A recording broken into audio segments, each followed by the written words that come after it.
انا بعت كليتي عشان المخدرات. رحله المخدرات بتاعتي 15 سنه، يعني انا متاخد مني كليه وضلع. انا ضارب حاجات ما تفوقكش 3 4 ايام ورا بعض.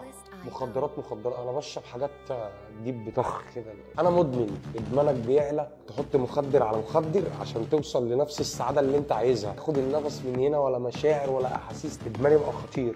انا والمخدرات وانا ابتدى اخويا ليفله يعلى في الضرب، ضرب مات. جربت حته المنشط ديت لغايه ما يحصل لي اوفر دوس واقوم نايم كده. بضرب مخدرات، جسمي مش قابل ان هو يضرب مخدرات تاني.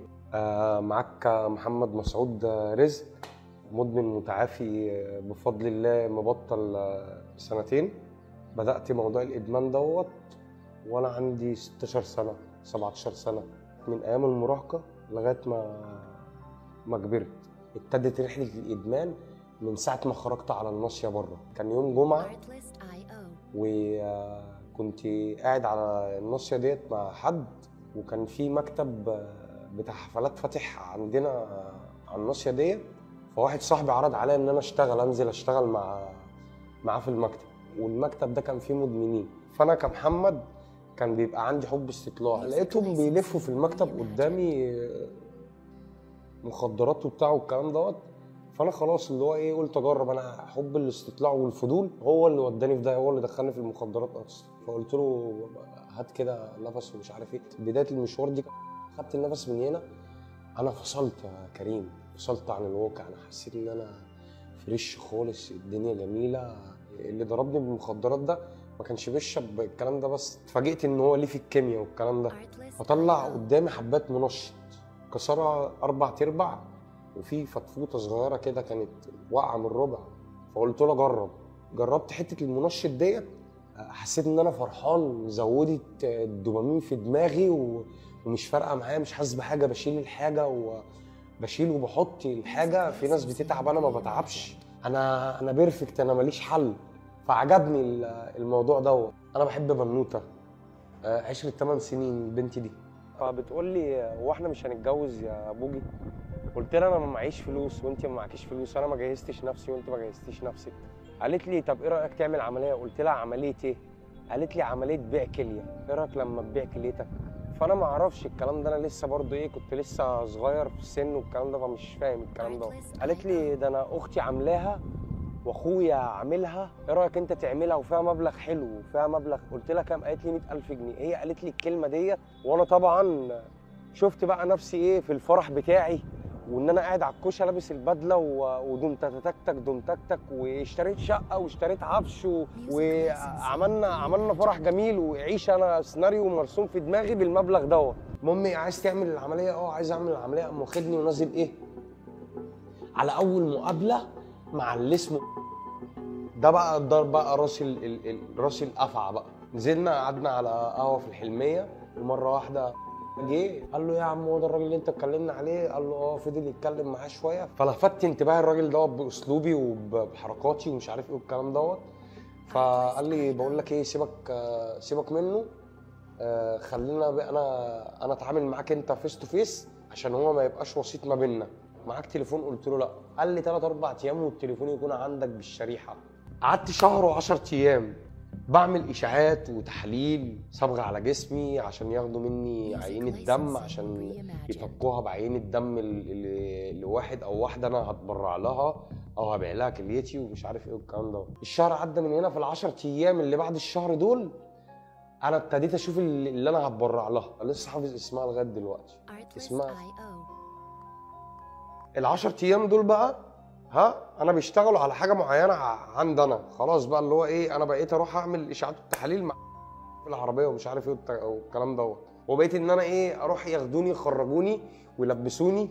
فكنت بقعد ارغي معاها، فكانت تقول لي، كانت عينها تدمع كده تدمع بسيطه وتقول لي انا بقالي 20 سنه بغسل وهاخد منك حته اعيش بيها بقيت عمري عشان ابقى كويسه، وانت اللي هتنقذني وانت اللي هتريحني ومش عارف ايه والكلام دوت. رحت عشان اعمل العمليه.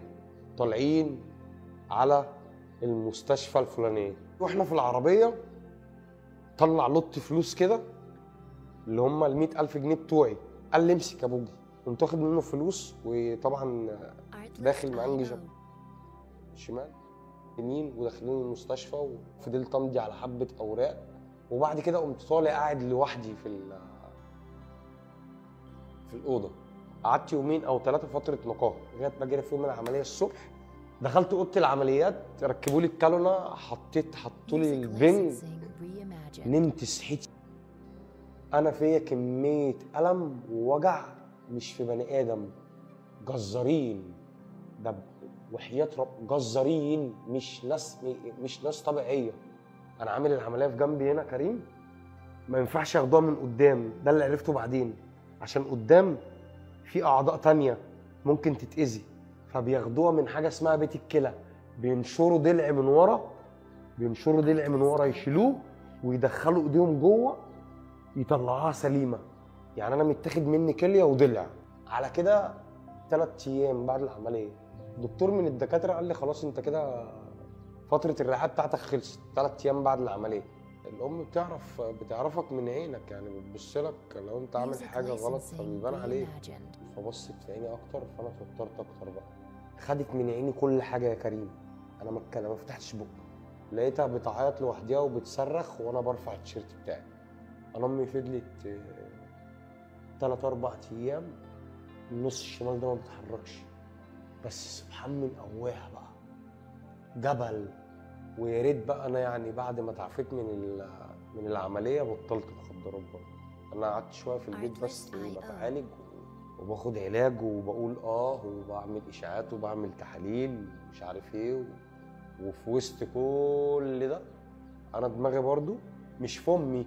هنزل ازاي الشارع علشان اضرب مخدرات؟ انا بقى في وسط كل دوت، في الفتره اللي انا بضرب فيها دي خلاص والليفل بتاعي عالي، انا جسمي ما بقاش قابل للمخدر. انا بقيت بشرب المخدرات برجع، ولا عارف انام ولا عارف اشرب ولا عارف اكل ولا عارف اتكلم، ولا خلاص بضرب مخدرات، جسمي مش قابل ان هو يضرب مخدرات تاني. فوقت لقيت نفسي في عربيه موديني المستشفى الدمرداش، مستشفى السموم. فانا دخلت المستشفى، الدكاتره مش مصدقين انا اول مره تخش لهم حاله زي دي. انا وشي ازرق في احمر في اصفر، وقاسولي نبضات القلب اللي هو انا بموت، اللي هي كل نبضه بعديها تيجي النبضه ب3-4 ثواني. انت صاحي يا ابني؟ انت ضارب ايه؟ انا ضارب كذا كذا كذا كذا كذا كذا. وصاحي بقالي 5-6-7 ايام. وايه ده يا ابني؟ انت عايش ازاي؟ انت سبحان الله، انت سبحان من مخليك عايش. يعني انت دي قدرة ربنا. انت مفيش حاجة متاحة في جسمك، اي عضو متاح في جسمك ان هو يعيشك. انت هالك الاعضاء كلها. بابا قال لي لازم تبطل، امك هتمشي، هتخسر امك. هو عارف ان انا روحي في امي. كان معايا شوية مخدرات في البيت كده، ابتديت ان انا اضرب شوية. بعد كده قلت لها خلاص خد ارمي دول، انا هتعالج. ما بتبطلش مخدرات بس، انت بتبطل مخدرات وبتبطل سلوك ادماني وبتبطل اسلوب وحش وبتبطل كذب. الموضوع كان متعب شويه بس يستاهل. النظافه جميله، ما حسيتش بالنظافه الا لما بطلت. انا كمحمد مسعود مدمن متعافي، انا مش عندي 32 سنه، انا عندي 2 سنين، لسه مولود بقالي 2 سنين. املي في ربنا كبير ان هو يعوضني عن حاجات كتير جدا انا افتقدتها في سن المراهقه وفي سن الطفوله بتاعي. املي في ربنا كبير انه يرحمني برحمته ويسامحني عن الحاجات اللي انا عملتها في نفسي ايام الادمان النشط، لان انا ما كنتش في وعي. انا كنت تحت سيطره المخدرات، والمخدرات كانت متحكمه فيا وفي حياتي بالكامل. املي في ربنا ان هو يكافئني عن الايام الصعبه اللي انا مريت بيها والسنين الصعبه اللي انا مريت بيها في مرحله الادمان. مبسوط جدا ان انا مبطل، من نعم ربنا عليا ان انا بقيت مقبول في المجتمع. امي بتحبني، ابويا بيحبني، اخواتي رجعوا يقعدوا معايا ويتشرفوا بيا في الشغل. الناس بتحترمني جدا وبتحبني جدا، ودي دموع فرحه مش دموع حزن. ودي قصتي.